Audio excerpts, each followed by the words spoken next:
You see what we have here now.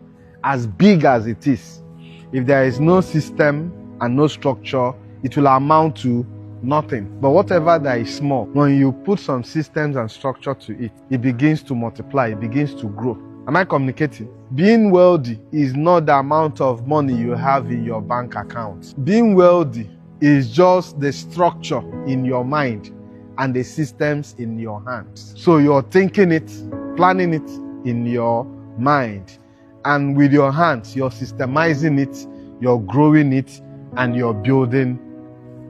That's it. I give you an instance. Something happened in the Bible. Jesus had over 5,000 people and they were hungry. So why didn't he magically command and they will now have plenty fishes and bread? But he looked around. What do we have? And that's the question God is asking you also. What do you have? What comes in? If it is 100,000, God can do miracles with it. If he did it with me, I started earning 25,000. 2007, 2008. When GM joined, she was earning 35,000, 2013. Who said you can't multiply your money? What did Christ do? He asked them to bring the only thing that was what? Available, which was nothing. True or false?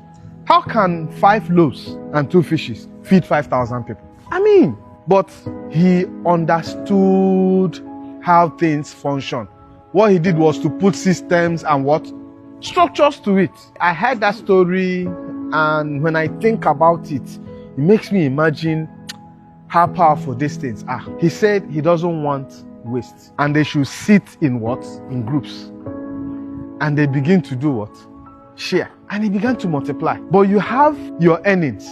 You don't want to put them in percentages. You don't want to say this 60% will be for my living expenses. Look, I'm earning 100,000. So 60% is my living expenses. Therefore, how do I manage 60,000 naira in a month? That is curiosity. And I can tell you that is you that is complaining about earning 100,000. There is someone earning 50,000. And there's another person that is earning 30,000. Because you don't live your life in percent. You don't borrow Christ principles. Say in groups and let there not be any waste. You've not put them in percentages. That's why you're having what?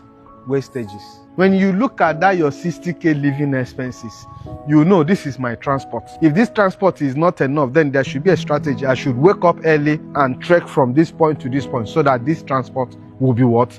Enough for me. There should be another one, 10% for scale acquisition. If you don't reinvest some part of that money into learning something that will make you earn more, you keep earning that same amount for your lifetime. Now, do we devote some amount of money to ourselves? No. Instead, we'll buy data and use them. Look people where they shake nash, shake breast.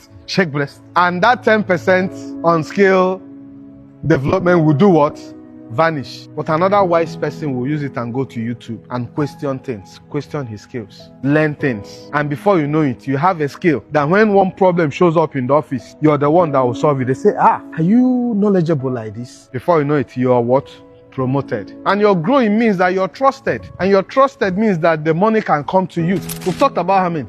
70%. The first group is living expenses. Takes care of your transport, your rent, feeding, all the rest. Then you have another 10%, which you use at your discretion, which is giving, because you must give. Then you can have another 10% for your investments or savings or emergency as you're starting. If you don't put your funds in percentages where they begin to grow, if you feel that 100,000 is not enough, then devote 20% of that money towards developing yourself.